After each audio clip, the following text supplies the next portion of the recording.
What is left of a woman when the house is no longer hers?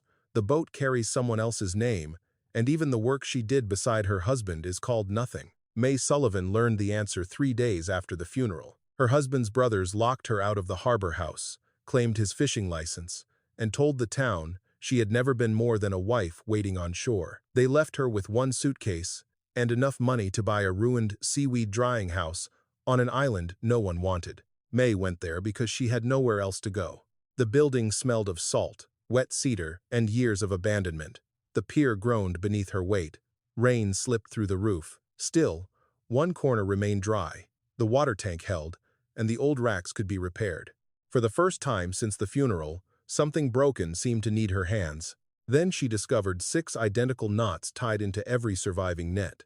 Her husband had drawn the same pattern beside the date of his final voyage.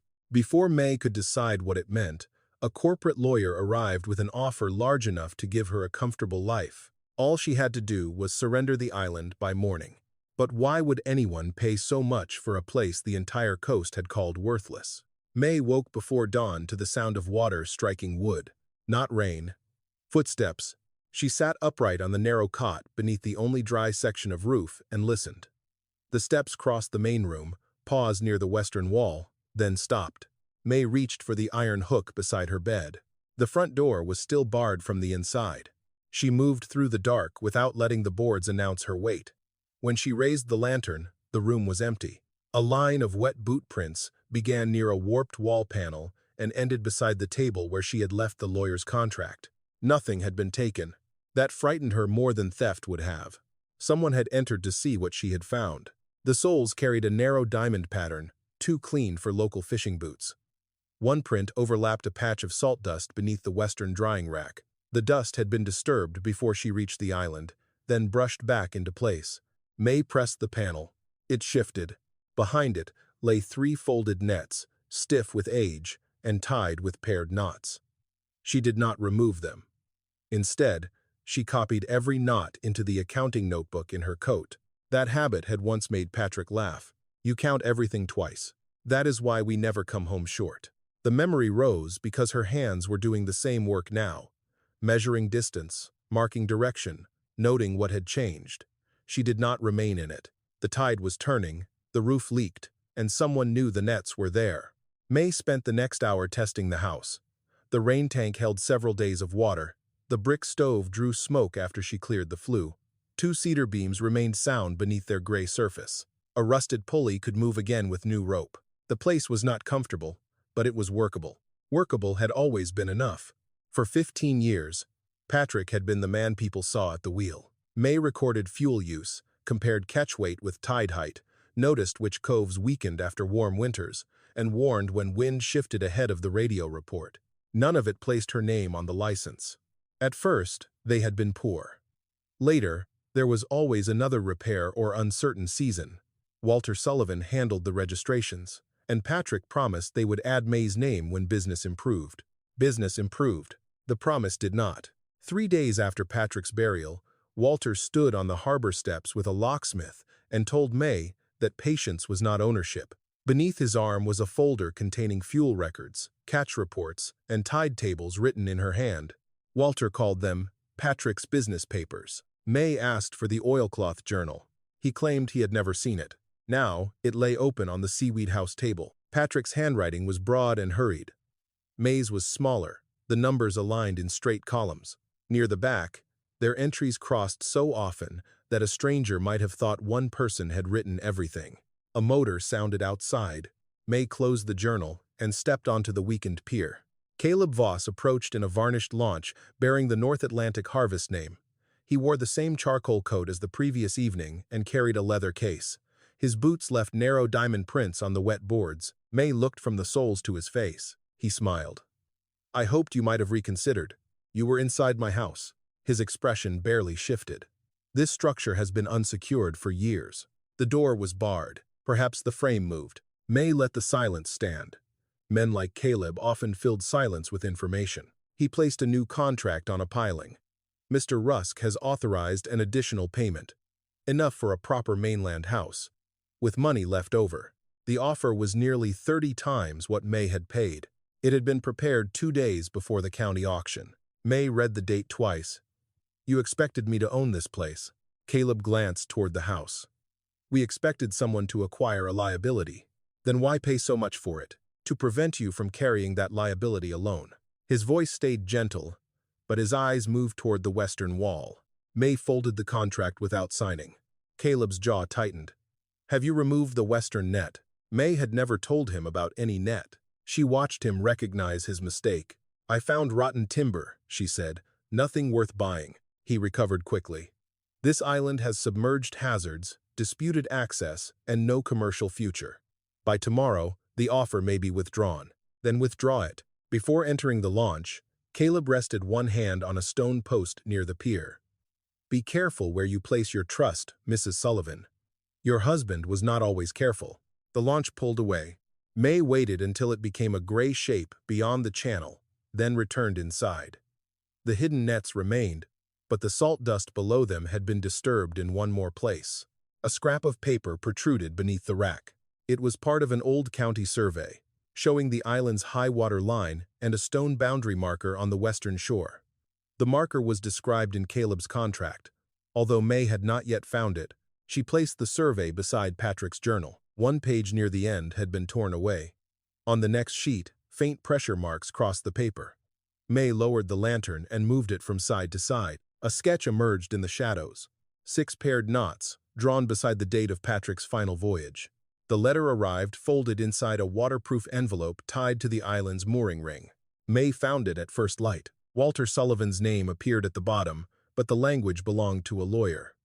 The oilcloth journal, it said, was part of Patrick Sullivan's estate. Mae was ordered to surrender it within 48 hours or face a claim for theft. A second sheet asked her to sign away any interest in Patrick's fishing business. Mae read it beside the stove. One sentence had been copied from a document Walter had placed before her the morning after the funeral. Back then, he had not called it a surrender. He had called it a formality. Walter sat at the kitchen table with Patrick's older brother, a bank clerk, and a folder divided by colored tabs. The boat was under one tab. The license was under another. The house and accounts had their own sections. Mae's name appeared nowhere except at the bottom of a waiver. Walter pushed a pen toward her. "This keeps the estate clean. It says I never held an interest in the business." "You didn't." Mae opened one folder and found fuel ledgers in her handwriting. She had built them from receipts Patrick left in his coat pockets. She tracked every repair, storm delay, and trip that returned light because the water had warmed too early. When a cove stopped producing, Mae compared 5 years of tide records and told Patrick where to move. Walter closed the folder over her hand. "Writing numbers doesn't make you a fisherman." Mae looked at Patrick's empty chair and understood that grief was being used as a deadline. Sign now, while she was tired. Sign before she remembered what she knew. She refused. By evening, her clothes were packed. Walter offered a small check and called it kindness. He kept the keys, files, and boat. The journal was the only record Mae had removed before the funeral. Patrick had left it in the oven drawer, wrapped in oilcloth, where he knew Walter would never look. Now Mae held the new waiver under the island window. In the lower corner, nearly hidden beneath the lawyer's address, was the blue wave emblem of North Atlantic Harvest. The same emblem had been painted on Caleb's launch. Mae set the letter beside Caleb's contract. Both documents used the same description of the island. Both referred to an access corridor extending beyond the high water line. Neither explained why a seafood company had prepared papers concerning Patrick's estate. Her water barrel held less than 4 days after the leak. One roof seam had opened again. The stove consumed driftwood faster than she could dry it, and the skiff could not cross safely once the wind strengthened. She needed food, rope, lamp oil, and time. If the weather closed the channel, she would be trapped with a leaking roof and no income from the island. Instead, she had paper telling her what she did not own. Mae compared the waiver's signature block with Caleb's contract. One witness name appeared on both: Martin Vale, the county clerk who had supervised the auction. The sale record listed Mae as the only bidder. But someone had prepared to buy the property from her before she raised her hand. A flash of light came from the mainland. On the bluff above the harbor, a figure lowered binoculars. A truck stood behind him with its door open. Mae recognized it. Walter's truck. She locked the journal in the stove's cold ash compartment and read the auction receipt again. The deed granted her the drying house, the stone landing, and all land above the ordinary high water mark. Below that, it referred only to customary access retained where historically established. It named no owner and no boundary. Someone had wanted that uncertainty left in place. At noon, Mae rode to the mainland during a break in the weather and went directly to the harbor office. Patrick's boat was gone from its berth. Walter stood beside the empty slip. "Where is she?" "Sold." Patrick had rebuilt the wheelhouse himself. Mae had sewn the canvas covers and painted the depth marks along the rail. "To whom?" Walter looked past her. "That is estate business." Mae entered the office and checked the public transfer ledger before he could stop her. The boat had been sold 2 days after the funeral. The buyer was Eastward Marine Holdings, a new company sharing an address with North Atlantic Harvest. Walter caught her arm. "You don't understand what Patrick left behind." Mae pulled free. "Then why are you afraid of what he wrote?" His face changed. "Give me the journal," he said, "especially the pages from the last week." Mae had never told him any pages were missing. Walter released her arm, but his eyes moved toward her coat as though the journal might be hidden there. She left before he could explain. Back on the island, she placed thin paper over the indented page in Patrick's journal and rubbed charcoal across it. Numbers emerged from the pressure marks, a time, a depth, and 2 coordinates. Mae checked them against the chart inside the cover. The point lay beyond the normal fishing grounds, beside the channel where Patrick's boat had been found, drifting after the storm, and directly along the route marked by the 6 paired knots. Mae knew the western net had moved because the dust line no longer matched its lower edge. At dawn, she found it leaning 2 inches farther from the wall than she had left it. The hidden panel was closed, and the door bar had not been disturbed. Whoever had touched the net had either entered before she returned from the harbor or knew another way inside. Mae did not search for the intruder first. She searched for the entrance. The drying house had 6 work bays arranged around the main room. Each faced a different section of coast through narrow shuttered openings. 5 still held rusted hooks. The western bay had 6 empty holes where hooks had once been fixed, but the screw marks showed 3 different ages. Someone had changed that station more than once. Mae measured every hook, window, and floor drain. She marked each number in her notebook, then checked the exterior wall. No loose boards. No trapdoor, only a stone gutter carrying rainwater toward the rear of the island. The gutter ended beside the cistern.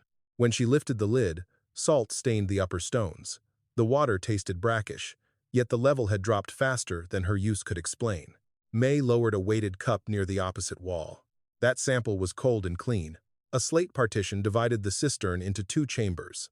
The shallow side collected runoff from the lower roof and had been contaminated by storm spray. The deeper chamber received water through a copper pipe connected to the highest roof line. Someone had designed the house to preserve drinking water during rough weather. The discovery gave Mae time. She filled 2 covered buckets and followed the pipe behind the house. It disappeared beneath a broken western step. A strand of green showed between the rocks.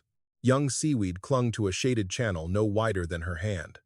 Its blades were firm, with pale growth at the tips. One stem ended in a smooth cut, not torn by waves, not bitten by birds, cut with a sharp knife within the last few days. A thin groove ran through the gravel toward the water. Something small had been dragged away at low tide. A diesel engine sounded beyond the eastern point. Mae stayed below the step and watched through a gap in the rocks. A low workboat moved along the island without displaying a harvest number. Its deck carried a mechanical cutter folded against the rail. One of the 2 men aboard raised binoculars toward the house. Mae waited until the boat passed behind the point. Its wake struck the western rocks several minutes later, proving it had circled rather than continued toward the mainland. The men were not traveling through, they were surveying the island. Then she returned inside and removed the 3 nets from the western wall. Each was too carefully folded to be discarded gear. Their paired knots appeared at uneven intervals, but the same short sequence repeated near every corner. Mae laid them across the floor according to the direction their hooks had faced. 3 nets were not enough. The empty holes in the western bay had held 6. She searched the loft, stove recess, and storage bins. In the chimney, above the soot line, her fingers struck canvas. A narrow bundle had been wedged behind a removable iron plate. Inside were 2 more nets and a cord carrying a wooden tag. The tag bore 6 hooked lines arranged in a circle, the same symbol carved faintly into the ring under the damaged pier. 5 nets. The salt dust beneath the western rack showed a rectangular patch darker than the floor. Mae pried up a cedar board and found the 6th net pressed flat below it. This one had no paired knots along its edges. They ran diagonally, intersecting at 6 points. Mae arranged all 6 nets across the room. For an hour, they looked like nothing more than an old worker's private method. Then the tide clock in Patrick's journal caught her attention. He had always marked intervals in quarters. First pull, second pull, slack, turn. Mae counted the spaces between the knots. 22, 48, 17, 53. Minute. She checked the tide table for the date beside Patrick's drawing.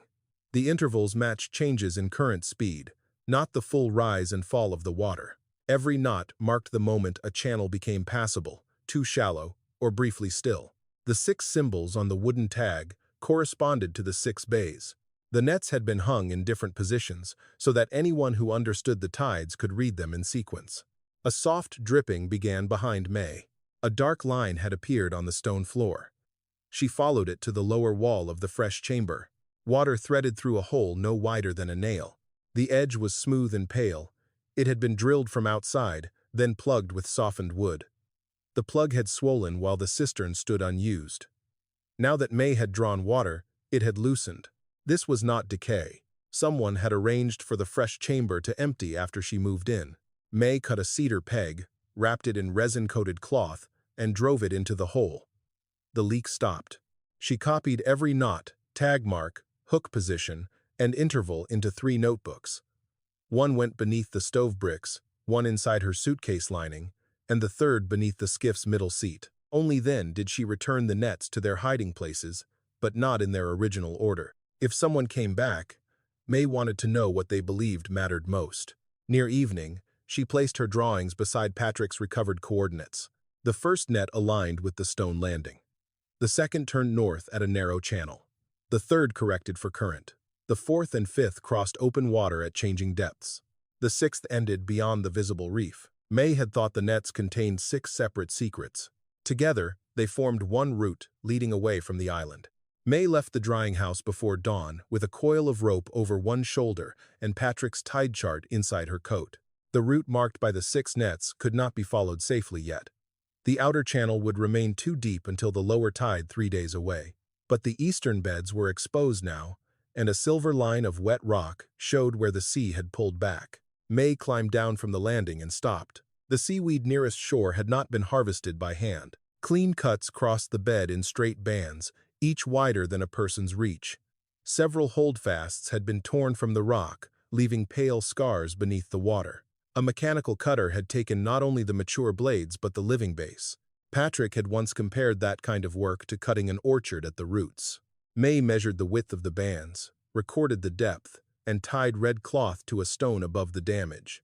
Then she moved west, where the growth was thinner but intact. There, she harvested less than she could have carried. She cut each blade above the branching point, leaving enough growth to recover, and took only every 5th cluster. By the time the tide turned, her basket was not half full. It was the first thing the island had given her that she could sell. Back at the house, Mae rinsed the harvest, repaired 3 drying frames, and spread the blades where morning air could reach them. She recorded the weight before and after drying. Measure, record, weight, check again. By noon, the seaweed had darkened without becoming brittle. Mae packed a small bundle and rode to the mainland. Nora Pike, who ran a kitchen behind the harbor market, examined the cut ends before tasting a piece. "Hand cut," she said. "Yes. Not from the commercial beds." "No." Nora named a modest price. It would not repair the whole pier, but it could buy lamp oil, nails, and rope.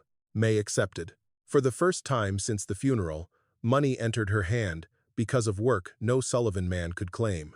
Nora wrapped the seaweed. "Bring me twice this much next week." Then the telephone rang.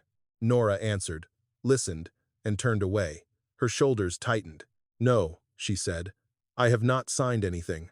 After another pause, she added, "I buy from whoever meets my standards." When she hung up, She placed the bundle beneath the counter. "North Atlantic Harvest?" Mae asked. Nora did not answer. "Leave through the back." At the harbor office, a notice had been pinned beneath the tide schedule. It bore Mae's name. North Atlantic Harvest alleged that she had removed marine plants from a licensed cultivation zone and demanded that she stop harvesting. Mae checked the coordinates. The written permit covered water beyond the outer reef. The attached map dragged the boundary inward across the tidal rocks, stopping below her landing. The permit and map did not describe the same place. She copied both. Outside, Eben Shaw leaned against a bait shed, repairing a net.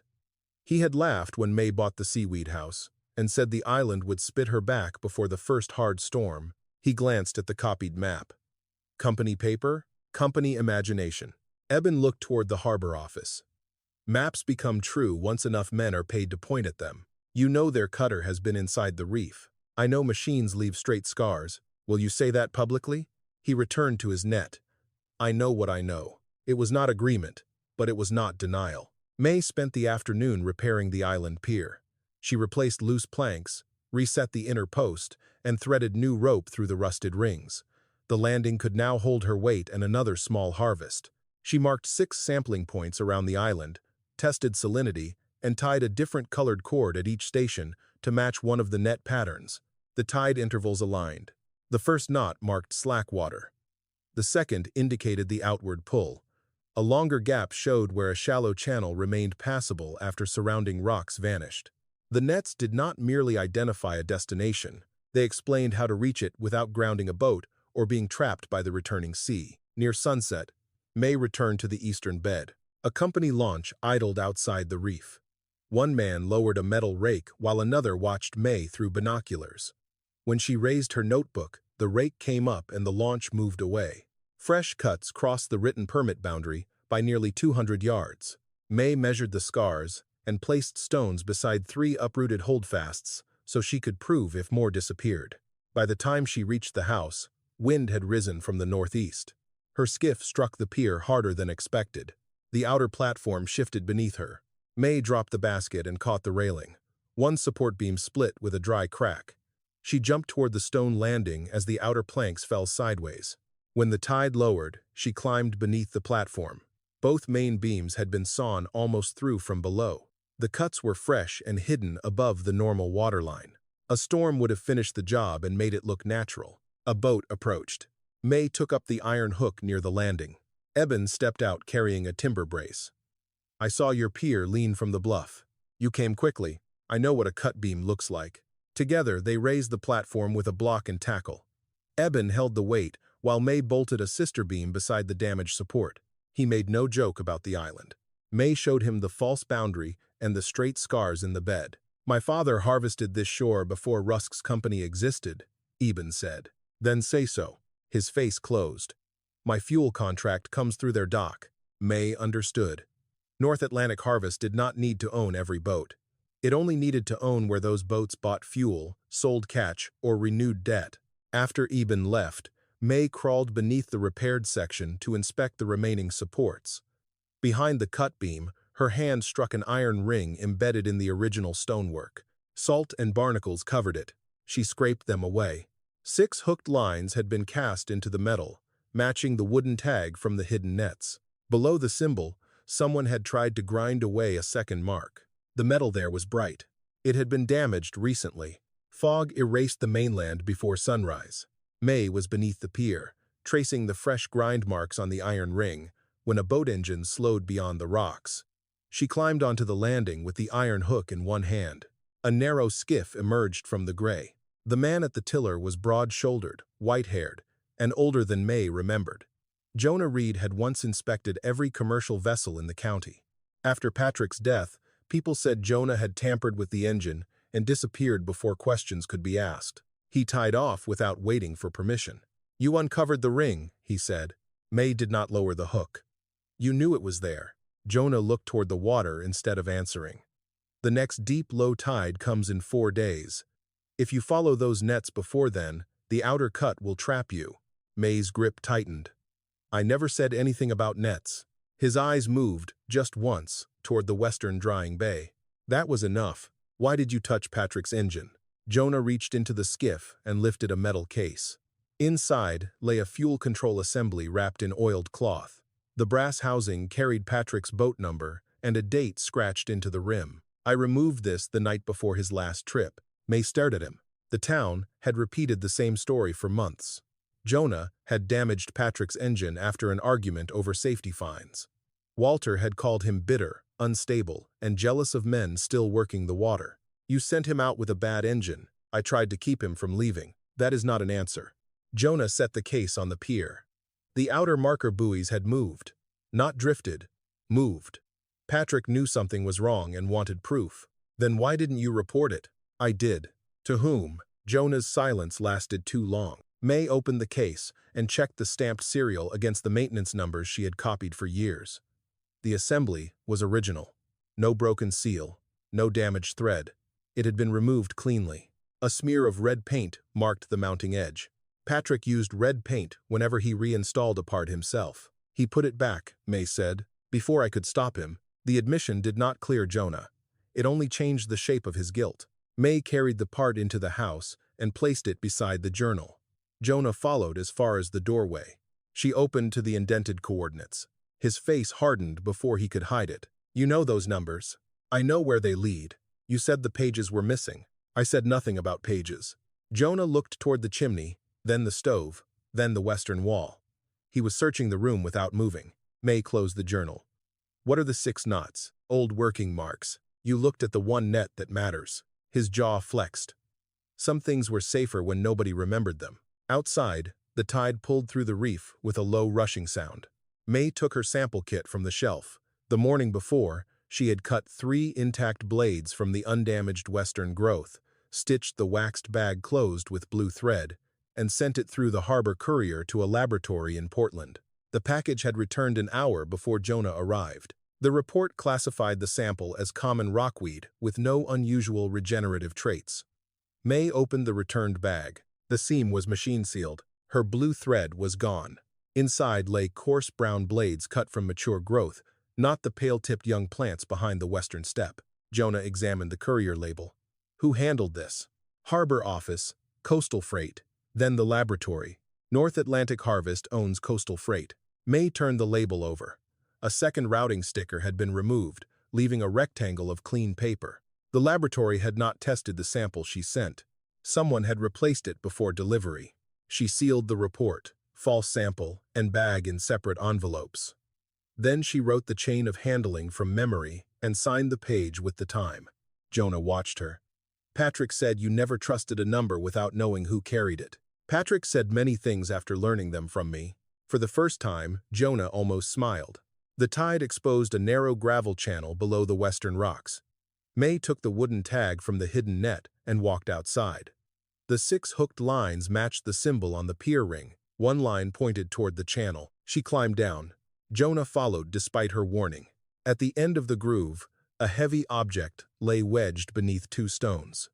Together, they shifted the upper rock. Mae pulled free a water-darkened wooden float, larger than a fishing buoy and bound by an iron strap. 6 notches had been carved around its rim. The metal bore a flattened patch where an inscription had been hammered nearly smooth. Jonah went pale.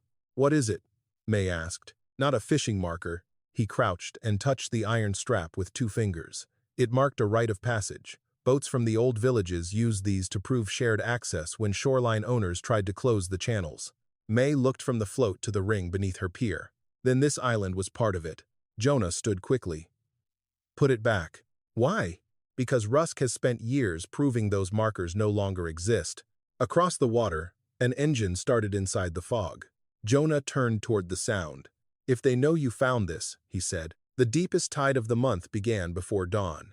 Mae left the island, while the stars were still visible, carrying the 6 net diagrams in a waxed pouch, a camera borrowed from Nora Pike, 3 sample bags stitched with different colored thread, and the wooden passage marker tied beneath the middle seat. Jonah had warned her that the outer cut would open for less than an hour. He had not come with her. At midnight, a note had been pushed beneath the drying house door. Do not trust the first channel. They moved more than the buoys. No signature. Mae recognized Jonah's block lettering from the maintenance tag inside the engine case. She rowed past the stone landing and followed the first net's intervals. 22 minutes after the tide turned, the current weakened beside the northern rocks. She crossed before it gathered strength again. The second net led her into a channel that looked too narrow for the skiff, but held 3 feet of water between 2 submerged shelves. Beyond it, a company launch waited with its lights off. Mae stopped rowing. 2 men stood on deck beside a folded mechanical rake. One lifted a radio. The other watched her through binoculars. They had known which morning mattered. Mae turned the skiff toward the eastern shoals, pretending to retreat. When the launch moved to cut her off, she waited for the current marked by the third net. Water drew sideways through a gap that looked closed from the surface. She let the skiff drift into it. The launch followed too late. Its motor struck rock. Mae heard shouting behind her, but the channel carried her beyond the reef. The 4th and 5th net patterns took her through water. Patrick's printed charts marked as impassable. Each paired knot predicted a brief change, a current slowing, a rock shelf appearing, a strip of foam turning away from danger. This was not a fisherman's memory aid. It was a route built for people who could not afford official charts, harbor fees, or permission from shoreline owners. The 6th pattern ended at an empty stretch of water west of the island. Mae checked the depth. 4 feet. Then 3. The tide continued falling, and dark shapes rose beneath the surface. At first, she thought they were loose stones. Then green blades unfolded between them, dense and unbroken, protected inside a shallow basin formed by the reef. The seaweed was younger than the growth near the island, but its holdfasts were thick and pale. New shoots emerged from old bases that had survived years without mechanical cutting. Mae climbed into knee-deep water and examined the nearest cluster. The blades carried the same light tips as the plant behind the western step. A living seedbed, not a single valuable harvest, but the source from which damaged beds could be restored. Mae cut 3 small samples above the branching points. She stitched each bag closed with a different thread, photographed the knots, and wrote the time directly across the seals. A metal scrape sounded behind her. The company launch had freed itself. It approached slowly, staying outside the basin. Gideon Rusk stood at the bow. Mae had seen his photograph in trade notices. Silver hair, heavy coat, the practiced smile of a man accustomed to arriving after decisions had already been made. "You are in a licensed cultivation zone," he called. Mae raised Patrick's printed chart. "Your written permit ends east of the reef. Maps are interpreted by the authority that issues them, not by the company that redraws them." Gideon's smile faded. "You found a natural bed. That does not grant you ownership."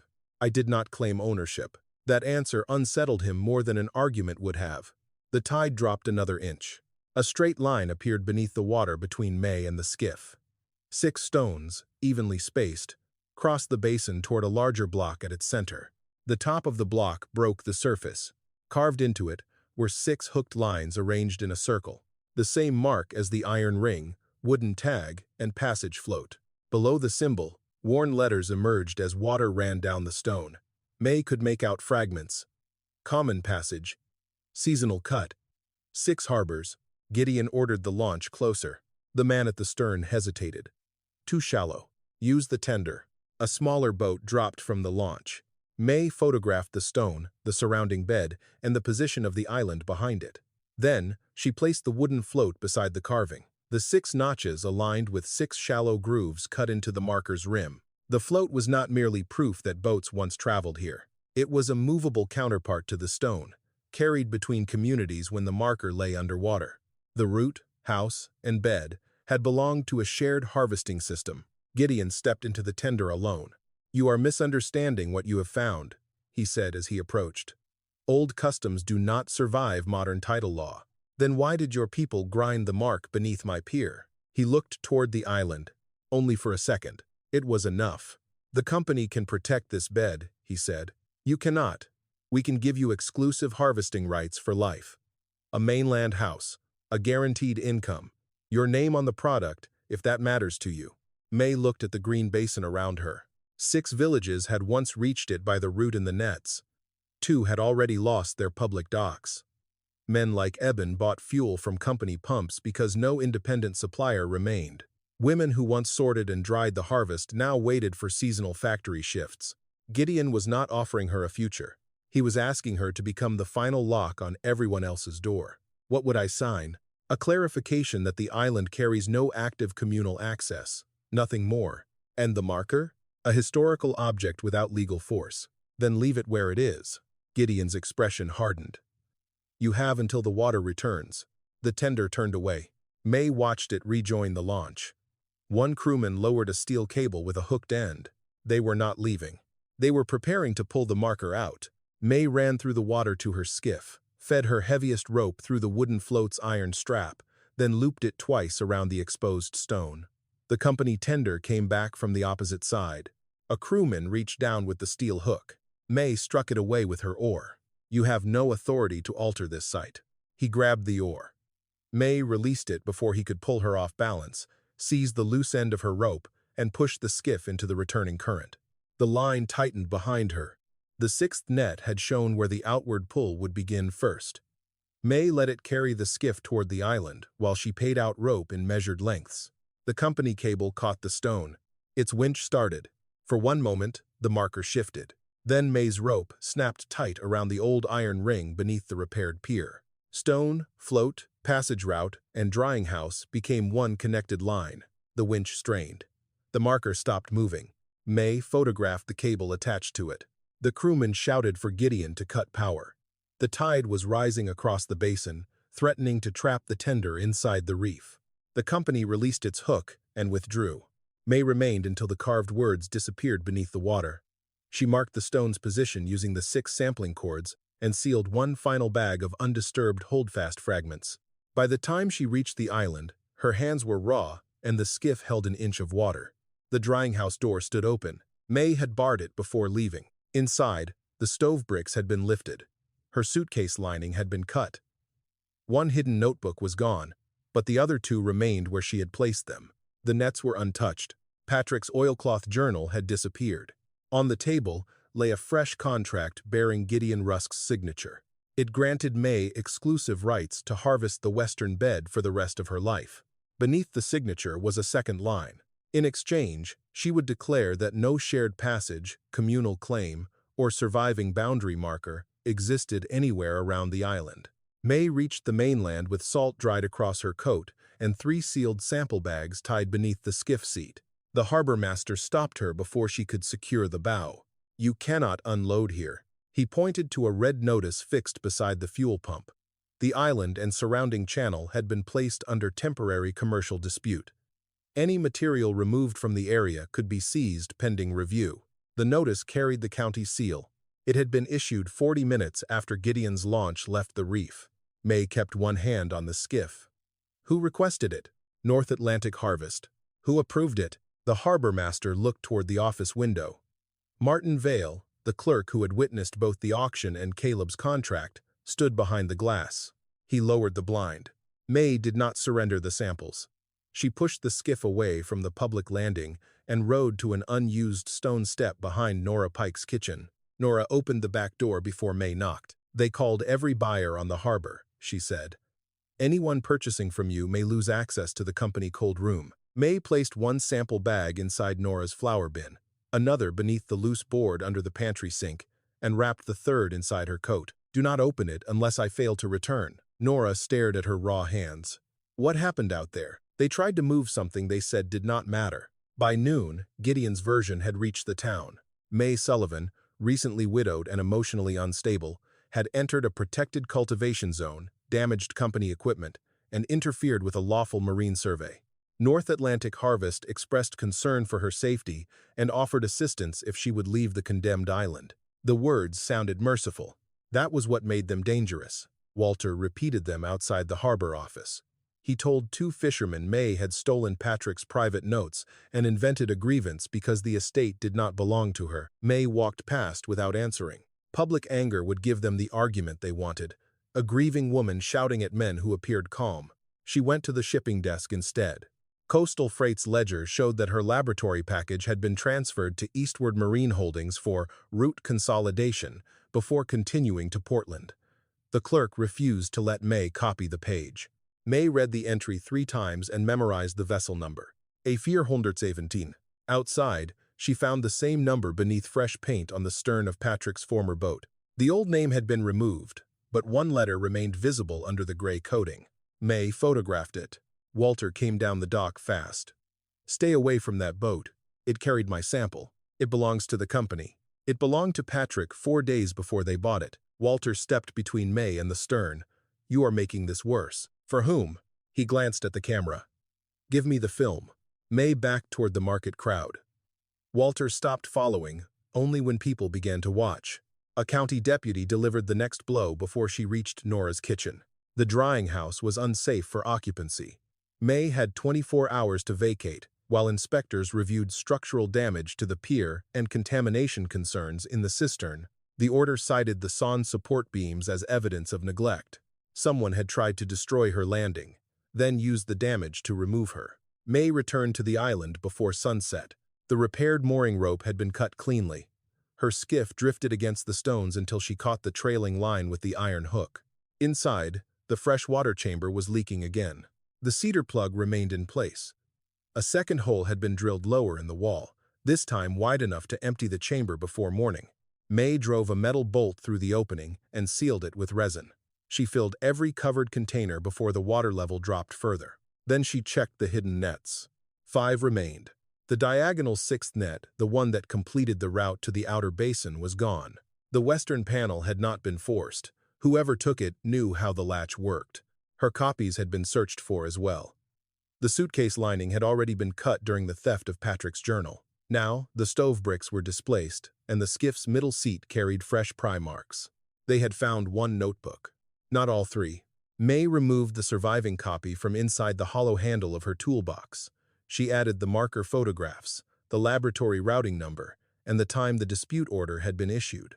Each discovery had produced a response within hours. The nets led to the root. The company watched the channel. The first harvest proved the bed could support income. Buyers were threatened. The marker surfaced. The island was placed in dispute. They were not reacting to danger. They were reacting to proof. A launch approached after dark. Caleb Voss came alone, carrying no leather case this time. You have made Mr. Rusk's offer difficult to preserve, he said from the landing. Mae remained in the doorway. He preserved it well enough to leave a contract in my house. Caleb did not deny the entry. Sign it tonight. The structural order will be withdrawn. Your husband's family will abandon its claim to the journal. Your laboratory results can be corrected. Corrected to what? To a conclusion everyone can live with. Mae held up the county order. Your company requested this before inspectors saw the pier. The pier was damaged. Biaso. His expression hardened. You are alone on an unsafe island, Mrs. Sullivan. You have no license, no recognized marine training, and no witness willing to confirm your allegations. What about Jonah Reed? Caleb looked toward the dark water. Mae had not said Jonah had offered to testify. The mistake was small, but clear. What did you threaten him with? She asked. Caleb stepped back into the launch. By tomorrow, you will have no legal way to dock on the mainland. Consider whether a principal will keep you alive through winter. He left without waiting for an answer. Mae crossed to Jonah's workshop at first light. The doors were chained. A notice on the wall suspended his son Daniel's fishing permit for repeated navigation violations. The violations were dated before Daniel had owned a boat. Jonah stood inside among the covered engines. I cannot testify, he said. Mae looked at the false dates, then at him. Because they will take his livelihood. They will take the boat, the permit, and the house tied to the loan. Mae wanted to tell him that Patrick had died because silence had lasted too long. Instead, she asked for copies of his buoy inspections. Jonah shook his head. Gone, destroyed, taken during an audit. Another door closed.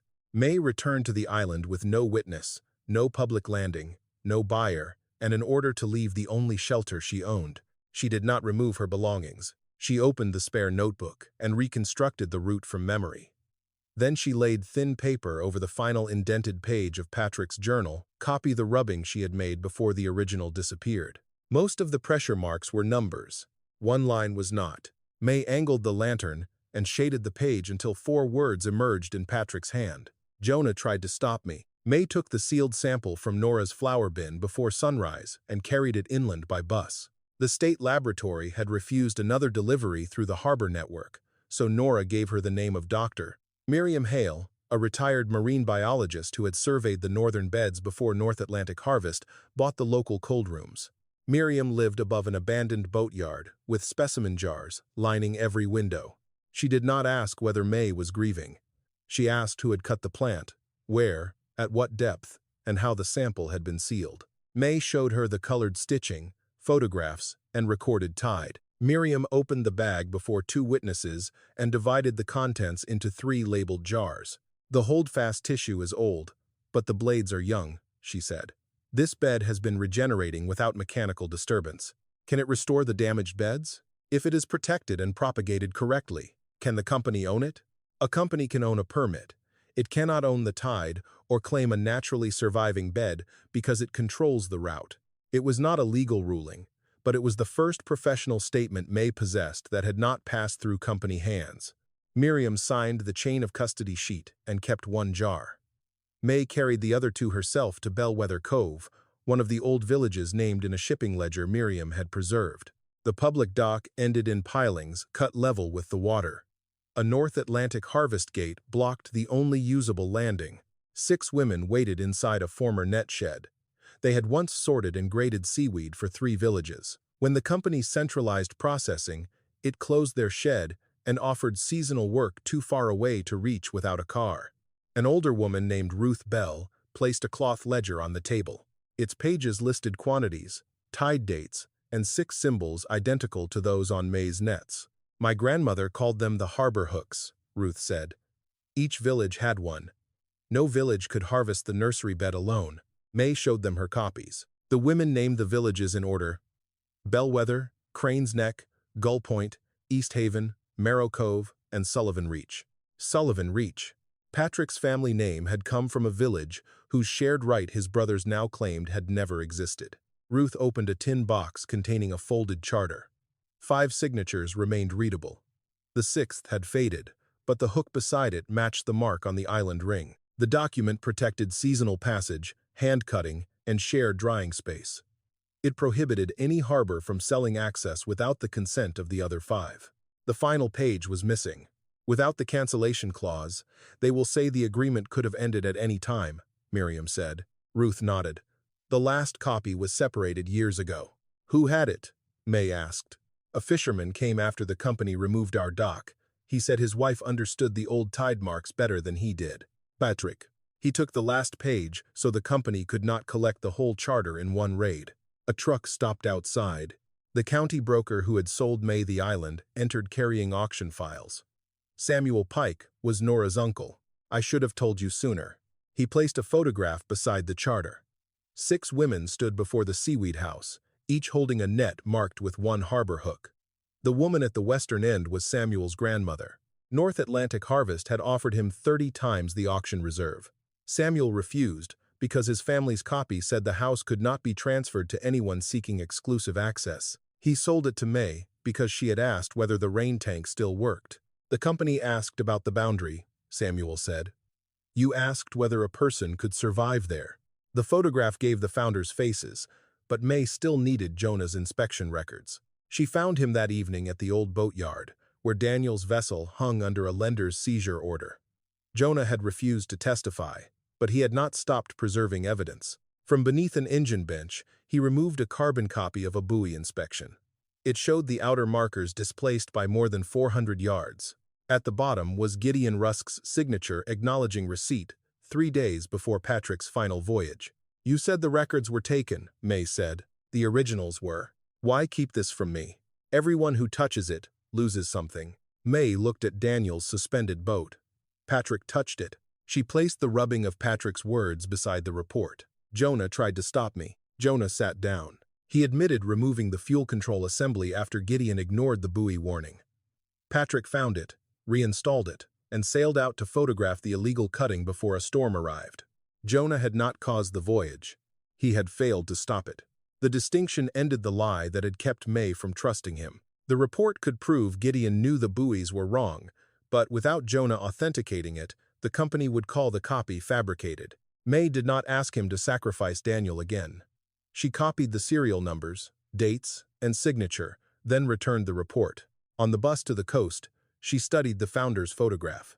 The Western woman's net had oilcloth sewn along one edge. The stitch pattern ran diagonally, then doubled at the corner. Mae had seen that seam before. Patrick's journal had been wrapped in oilcloth that was unusually thick along the back cover. The missing final page of the six-village charter had been sewn into that binding, and the journal was now inside North Atlantic Harvest. The hearing room overlooked the harbor, but North Atlantic Harvest had turned every chair away from the windows. Mae sat at the front table with Miriam Hale, Samuel Pike, Ruth Bell, and 5 representatives from the old villages. Jonah's seat remained empty. Across the aisle, Gideon Rusk arrived with 3 attorneys, Walter Sullivan, and a locked evidence case. The chairman opened by stating that the commission would consider only 3 questions: whether the western bed had commercial value, whether communal access still existed, and whether Mae had interfered with licensed operations. Gideon's attorney began with Mae's grief. He did not call it grief. He called it impaired judgment. He displayed photographs of the damaged pier, the leaking cistern, and the open stove bricks after the journal had been taken. He argued that Mae had occupied an unsafe structure, removed plants without authorization, and built a story around her husband's death because she had been excluded from his estate. Walter testified that Patrick alone kept the Tide Journal. Mae placed enlarged copies of the pages before the commission. 2 handwriting styles crossed the same columns. "Who wrote the smaller numbers?" she asked. Walter looked at Gideon's attorney. "I cannot say." Mae could. She identified her own abbreviations, her corrections to fuel totals, and the symbols she had used for current changes years before Patrick's last voyage. Miriam confirmed that the records showed a consistent observation method, not random notes added after his death. The first attack weakened. Then Gideon's attorneys opened the locked case. Inside lay Patrick's oilcloth journal.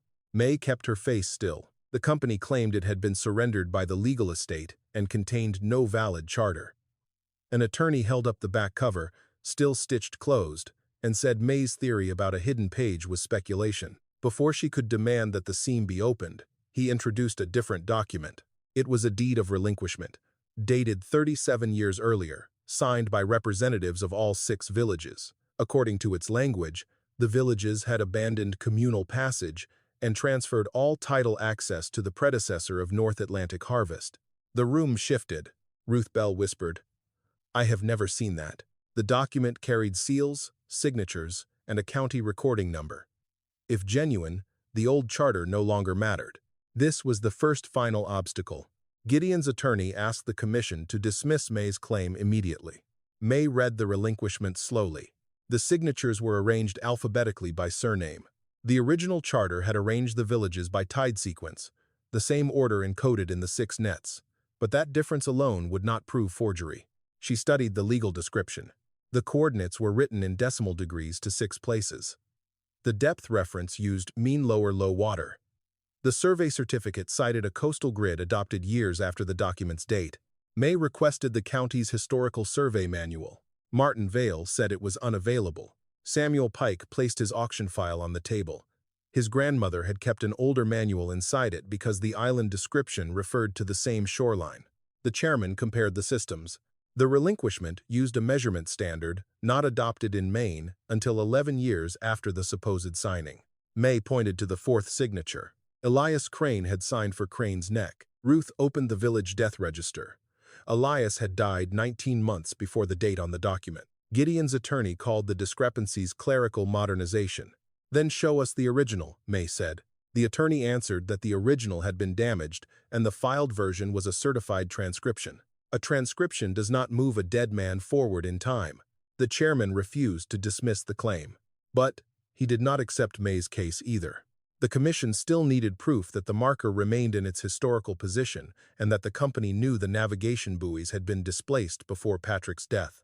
Jonah's report could establish that knowledge. Jonah was not there. The clerk called his name twice. Gideon's attorney handed the chairman a sworn statement in which Jonah withdrew his prior allegations and denied that his carbon copy could be authenticated. Mae read the statement. Jonah had chosen Daniel's boat, permit, and house. She did not blame him. The commission excluded the buoy report. This was the second final obstacle. Without Jonah, the company argued, no evidence connected Gideon to the moved markers. Without that connection, Patrick's final coordinates proved only that he had sailed into dangerous water. Mae asked for the harbor transmitter logs. North Atlantic Harvest objected, but the logs were public safety records. Patrick's radio had transmitted at 5:42 that morning. A company vessel had answered from a position 400 yards west of its licensed route.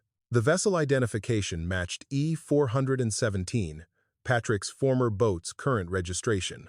The company claimed the position was an equipment error. Mae laid out the tide table, the 6 net intervals, and the harbor departure ledger. "If E-417 was where your log says it was," she said, "it crossed the shallow cut during an inward current and would have grounded." Gideon spoke before his attorney could stop him. "Not if it followed the channel marked by the 6 double knots." Silence settled over the room. The phrase had never appeared in Mae's filing. Her copies described paired knots but withheld the configuration of the 6th net. The chairman looked at Gideon. "How do you know that description?" Gideon's attorney requested a recess. The request was denied. The commission ordered an immediate survey of the island before the next tide cycle could alter the site. By afternoon, 2 state surveyors, the commissioners, village representatives, company attorneys, and a Coast Patrol crew stood on the island. Mae led them to the repaired pier. The carved ring remained beneath the outer platform. The fresh grind marks were photographed. The route through the reef matched the intervals in Mae's copies. But the tide did not fall far enough. A hard offshore wind had pushed water into the basin. At the predicted low, neither the stone marker nor the nursery bed appeared. Gideon watched from the company launch. "No marker," his attorney said. "No bed. Only a widow's calculations." The surveyors prepared to leave. Mae checked the wind direction, barometric pressure, and the delay between the last 2 current changes. The astronomical low had passed, but the wind-driven water was beginning to drain as the offshore gusts weakened. 40 minutes, she said. The lead surveyor shook his head. "The tide is turning. The tide is. The trapped water is not." The chairman allowed 20 minutes. Mae asked for 40. Gideon laughed. "How many times will this commission rearrange nature for her?" Mae looked at the foam along the western shelf. Its edge had begun to bend outward. At 36 minutes, the first carved line broke the surface. At 39, the top of the marker emerged. 6 grooves aligned with the passage float Mae had preserved. Around it, pale-tipped seaweed appeared beneath the draining water. Miriam entered the basin with the state biologist and documented old holdfasts, new blades, and the absence of machine damage inside the stone boundary. The surveyors fixed the marker's coordinates. They matched the original island auction description, not the company's revised map. A patrol diver found fresh cable scoring around the stone. The commission suspended North Atlantic Harvest's mechanical permit and opened investigations into forged land records, evidence tampering, and navigation interference. It did not yet restore the village's harvesting rights. As the officials boarded their boats, the chairman turned to Mae. "You have shown that the company lied about the site," he said. "You have not shown that 6 competing villages can use it without destroying what remains." Mae looked across the exposed bed as the water began to return. Winning the truth had kept the place from being taken. Now she had to prove that sharing it would not kill it. The commission's order did not return the sea to anyone. It stopped the machines. For 90 days, North Atlantic Harvest could not cut, dredge, move markers, or restrict passage around the island. The state opened investigations into the false relinquishment, altered navigation records, and handling of Mae's sample. The company called the ruling temporary. To the 6 villages, temporary meant the first open channel they had seen in years. 2 days later, representatives gathered inside the drying house. 6 chairs had been borrowed, but 12 people arrived. They agreed the company had to be stopped. They agreed on little else.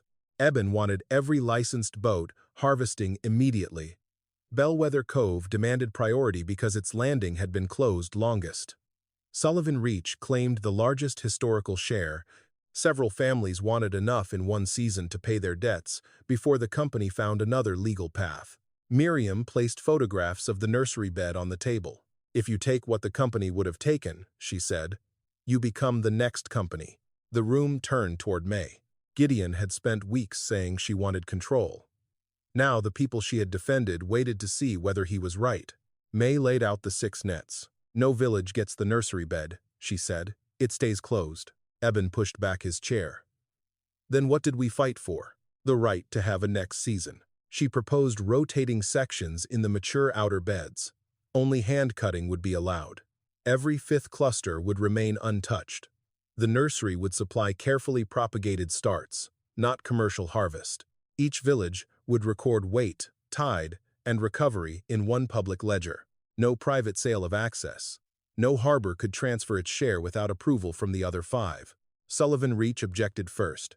Walter stood behind its representative until Mae placed Patrick's returned journal on the table. The oilcloth cover remained sealed. Mae cut the diagonal stitches. Inside lay the missing page of the charter. The cancellation clause required consent from all 6 villages, witnessed at the island marker during a seasonal low tide. No such record existed. No village had ever possessed the power to surrender the others. Walter reached for the journal. Mae closed it. It contains a public charter and records written by both Patrick and me. For once, Walter had no paper ready for her signature. The representatives voted. 4 villages accepted the plan. Sullivan Reach refused. Ebbins Harbor demanded higher limits. The agreement failed. That evening, Gideon came to the island with one final contract. The company would abandon its claim to the drying house, buy Mae a mainland home, return Patrick's boat, and license the nursery strain under her name. In return, she would leave the village negotiations and accept exclusive control of propagation. "You could protect it better than they will," Gideon said. "You have seen how quickly they turn on one another." He was not entirely wrong. That made the offer harder to refuse. Mae looked at the 6 nets hanging in separate bays. None formed a route alone. "I did not stop you so I could become you." She tore the contract across the signature line. The next morning, Mae called the villages back. This time, she offered measurable rules rather than trust. Limits tied to recovery surveys, public ledgers, automatic closure when regrowth fell below a fixed level, and equal penalties for every harbor. Eben accepted the lower limit after Mae showed him the damaged holdfasts. Bellwether surrendered its priority claim in exchange for restoration of its public landing. Sullivan Reach agreed after Ruth read the cancellation clause aloud, and its representative realized a larger claim would reopen the village's own questionable estate records. The vote passed 6-0. The commission restored provisional passage rights. North Atlantic Harvest was ordered to fund the first restoration work without controlling it. Patrick's boat remained evidence, not a prize Mae could immediately reclaim. The legal case would continue, and compensation would not arrive quickly. Mae still had a leaking roof and debts, but she no longer had to sell herself to keep the island. At the first cooperative meeting, she placed the drying house key in the center of the table. "This door will not belong to one family again," she said. Outside, 6 small boats waited for a tide. None of them could command a loan. 1 year later, the drying house woke before the village bells. Mae lit the stove while the eastern sky was still gray. Outside, 6 small boats approached the island in the order written on the cooperative board. None carried a mechanical rake. Each crew brought hand knives, marked baskets, and a copy of the week's tide limits. The roof no longer leaked. Bellwether carpenters had replaced the western beams. Crane's Neck rebuilt the outer platform. Gull Point repaired the rain pipes. The work had not made the house new. Salt still whitened the boards, and one wall leaned slightly toward the sea. Mae kept it that way. The scars showed what the place had survived. Inside, the drying bays were in use again. Each village had one section, identified by a wooden hook rather than a company logo. The public ledger rested on the central table. Every basket was weighed, every cutting area recorded, and every closed bed marked in red. The nursery basin remained untouched. Miriam's surveys showed new growth spreading beyond the protected stones. Regeneration was slow but measurable. The cooperative had closed 2 mature beds early when recovery fell below the agreed level. Some fishermen complained. The following season produced the strongest regrowth the coast had seen in years. The limits had saved what impatience would have destroyed. North Atlantic Harvest no longer controlled the public docks. Its mechanical permit had been revoked after investigators confirmed forged records, evidence tampering, and interference with navigation markers. Gideon Rusk faced charges tied to the false relinquishment and the attempted removal of the stone marker. The company still existed under court supervision. Mae had learned that justice rarely arrived as one clean ending. It came in suspended licenses, repaired landings, hearings that lasted too long, and checks that covered less than the damage. It came in people returning to work before every wrong had been settled. Daniel Reed's permit was restored first. Jonah did not ask the town to apologize. He returned to inspecting small boats and trained younger crews to document every repair. On calm mornings, he crossed to the island and checked cooperative engines without charge. Patrick's former boat remained evidence for 9 months. When the court released it, Walter expected Mae to claim it. She did not. The boat carried too many false transfers and too much family bitterness. Mae sold her lawful share to the cooperative. The money repaired Bellwether Cove's public landing and purchased 2 emergency radios registered to all 6 villages. Walter signed the transfer without looking at her. That was the last paper he ever asked Mae to sign. The oilcloth journal stayed in the drying house beneath glass, open to a page where Patrick's broad handwriting crossed Mae's smaller figures. A brass plate identified them both as authors of the Tide record system. Mae had resisted the plate. "It was only work," she told Ruth. Ruth answered, "That is what people say when a woman's work has been used so long that everyone forgets it had a maker." So Mae allowed her name to remain, not above Patrick's. Beside it, the women who had once sorted seaweed in closed village sheds now managed quality control and trained apprentices. Nora Pike bought the first legal cooperative harvest and turned it into soup stock, bread seasoning, and preserved vegetables for the winter market. Samuel kept the founder's photograph near the entrance. Beneath it hung 6 restored nets. The original route patterns were never sold or patented. Copies were used only for navigation and teaching. Anyone learning them also learned the rules. Never cut the holdfast, never enter the nursery, never take a second section while another village waited for its first. The system carried obligation with knowledge. That morning, a young widow from Marrow Cove stood beside Mae at the western rack. Her husband had died the previous winter, and his brothers had told her the boat business was none of her concern. Mae showed her how to record current changes, inspect cut ends, and calculate drying weight. "Put your name on every page you write," Mae said. The woman nodded and signed the bottom of the ledger. At low tide, Mae walked alone to the repaired pier. The iron ring beneath it had been cleaned but not polished. 6 hooked lines remained dark inside the metal. Beyond the reef, the passage marker rested beneath the water, visible only as a shadow. The tide covered it most days. That no longer made it lost. On the drying house door, the old owner's nameplate had been removed. Mae never replaced it with her own. Instead, 6 wooden tags hung from a single iron bar, 1 for each village. On the back of every tag was the same rule: leave enough for the tide to return. Mae turned toward the racks as the first baskets arrived. Voices moved through the house. Knives tapped against wooden tables. Wet seaweed lifted in the morning air. For years, Mae had believed belonging meant having her name written on a house, a license, or a boat. Now she understood that a name mattered most when no one else had the power to erase it. The tide reached the lowest stone, paused, and began to rise. By evening, every footprint on the shore would be gone. The work would remain.